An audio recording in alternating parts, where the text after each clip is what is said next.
2021, foram mais de 39 mil bovinos classificados como orgânicos e sustentáveis enviados às indústrias frigoríficas por pecuaristas pantaneiros do Mato Grosso do Sul.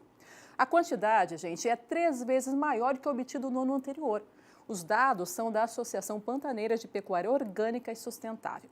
Eles também apontam que o motivo para esse crescimento vem do programa Carne Sustentável do Pantanal, que garante incentivos aos produtores que investem na pecuária sustentável. O benefício é pago pelos frigoríficos, que têm descontos no ICMS. São 50% destinados à produção sustentável e 67% à carne orgânica. Isso representa cerca de R$ 120 a mais por cabeça no bolso do produtor rural. Para falar sobre o assunto, vou conversar com Eduardo Cruzeta, presidente da Associação Pantaneira de Pecuária Orgânica e Sustentável, a ABPO. Boa tarde, Eduardo. Seja muito bem-vindo ao Planeta Campo. Boa tarde, tudo bem, Michele? Obrigado pelo convite, é um prazer estar aqui. Eu que te agradeço. E, Eduardo, a gente já conversou um pouquinho antes, mas eu já vou fazer uma pergunta que está na minha mente. O que é ser produtor rural, pecuarista no Pantanal? Quais os desafios? O que você vive? Conta pra gente. Bom, Michele, pecuária no Pantanal é um estilo de vida, sabe? É uma decisão de vida, são muitos desafios. O Pantanal é uma região com inúmeras dificuldades, tem uma beleza natural incrível, é algo assim, é deslumbrante, a gente vive isso, contempla isso todos os dias lá, porém tem os desafios de você estar lá dentro, né? Que aí vão desde desafios de logística, comunicação, acesso a toda a ordem de serviços públicos, né? Assim, pela distância. Para você imaginar, vou te falar, a cidade mais próxima da fazenda nossa, 150 quilômetros. Para fazer de carro são 5 horas. Nossa. Tá? De caminhão, um frete, são 8, 12 horas, dependendo. Então, e aí o valor desses serviços, desses fretes, são altíssimos. Então, são muitos desafios. Agora me fala uma coisa, Eduardo. O que o pecuarista precisa fazer, além das práticas tradicionais, para que esse manejo seja considerado sustentável? Bom, o nosso protocolo ele se chama Carne Sustentável da ABPO, Carne Sustentável do Pantanal. O primeiro passo é estar a fazenda localizada dentro do Pantanal.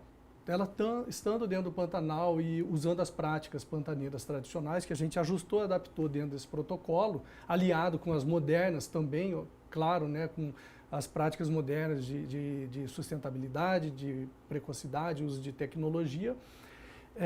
Então, a gente está lá dentro, a gente precisa muito de rastreabilidade, que é um ponto essencial dentro do protocolo. Então, esses animais precisam ser rastreados. E o importante é você ter tudo isso certificado. Então, a gente passa por auditoria de uma empresa certificadora de terceira parte, tá? Que avalia, analisa essas propriedades todos os anos e dá o selo, o certificado de que ela está de acordo com aquele protocolo que rege o nosso sistema produtivo. Tem uma vantagem, tem R$ 120 a mais por cabeça. Na prática, traz um benefício a mais para o produtor, um incentivo a mais para o produtor? Sem dúvida, né? Esse valor que R$ 120 é em média, né? Ele pode ser um pouco menos, um pouco mais, depende da categoria de animal que você abate ou de qual programa que você está inserido. Se é no sustentável, que dá os 50% de redução de ICMS, ou no orgânico, que dá até 67%, ele aumenta um pouco esse percentual até pelas dificuldades maiores do sistema orgânico. Esse valor ajuda, sim, em muito.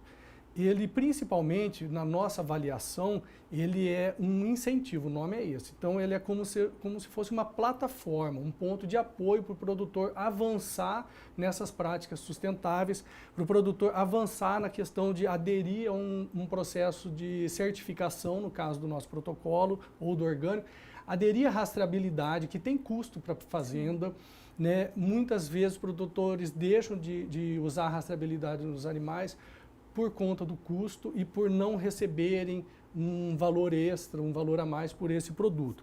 Mas como é uma condição para o nosso protocolo, ele faz a adesão. E tudo isso junto faz com que ele tenha, como o entrevistado do primeiro bloco falou, ele avance no sentido de melhorar a sua gestão da propriedade. Ele tem ferramentas que são internalizadas na propriedade por conta de aderir todo esse protocolo. E com essa visão, o governo do estado do Mato Grosso do Sul enxergou que era uma forma de acelerar o desenvolvimento do Pantanal. Embora a gente tenha todos aqueles déficits que eu te falei de infraestrutura, você dando esse incentivo, você acaba compensando isso e acelerando o desenvolvimento e a gestão, a melhoria, a evolução dessas propriedades. Agora, Eduardo, vamos pontuar uma coisa que eu acho bem relevante para os outros produtores que estão assistindo a gente. O que o pecuarista precisa fazer, além das práticas tradicionais, para que seu manejo seja considerado sustentável e orgânico? Tem manejos assim específicos daquela região? Tem coisas que vocês conseguem fazer apenas lá, por conta do próprio bioma? Conta para a gente esses detalhes. Michele, no caso da pecuária orgânica, tá, o certificado orgânico, que ele é um certificado que do Ministério da Agricultura, ele é um certificado federal, um processo federal, ele tem algumas condições que são extremamente restritivas quanto ao uso de insumos, tanto na parte nutricional quanto na parte sanitária do gado, que fazem com que o Pantanal tenha uma predisposição a utilizar, a certificar nesse processo orgânico, principalmente.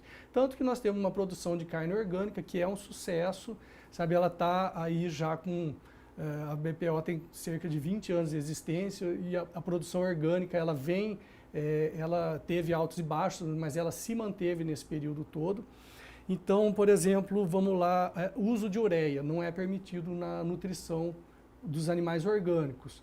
O uso de grãos, só se forem grãos orgânicos. Então, a gente tem uma restrição muito grande, porque a dificuldade de produzir grãos orgânicos é grande, né? E são muito caros, aí você usa mais para alimentação humana, não vai destinar para alimentação de animais.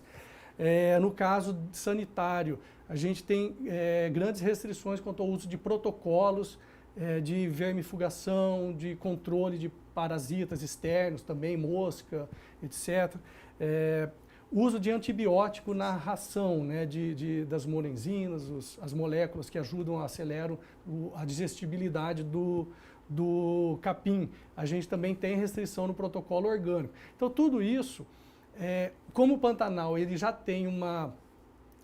é uma região que a gente, na prática, no nosso sistema tradicional, não se faz uso desses produtos ou em tanta escala, e você tem uma baixa densidade de animais, né, por hectare, você não tem aquela alta concentração de animais por área, tudo isso faz com que os animais tenham uma vida mais livre, então tenham também um sistema que fica fácil adaptar, para quem tem vontade, fica fácil adaptar o sistema orgânico para a pecuária pantaneira. Bem interessante. Uma das preocupações da pecuária é o gerenciamento das emissões de metano. Vocês já têm uma sinalização que esse tipo de manejo feito no Pantanal, contribui para a diminuição da emissão de gases de efeito estufa? Isso é um negócio muito interessante, é um ponto muito interessante. A Embrapa ela fez uma pesquisa há um tempo atrás, uma revisão bibliográfica, uma pesquisa de materiais, e chegou-se à conclusão que a pecuária pantaneira, ela por si só, por estar no bioma Pantanal, ela é de baixa emissão de metano ou nula ou até negativa. Por quê? O Pantanal, todos os pântanos são grandes emissores de metano. É uma característica do bioma. Então, você tem aquele crescimento de matéria orgânica, essa matéria orgânica, num período do ano, ela fica submersa, entra em decomposição embaixo da água e aquilo fermenta e produz gás metano embaixo da água.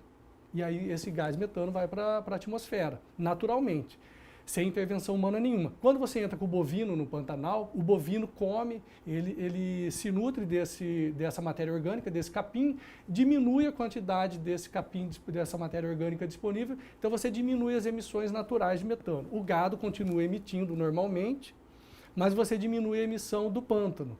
Então você acaba equilibrando, ainda precisam ser feitas pesquisas mais aprofundadas para ver esse número exato. Mas a gente já tem esse conhecimento de que realmente é bem equilibrado isso. Legal.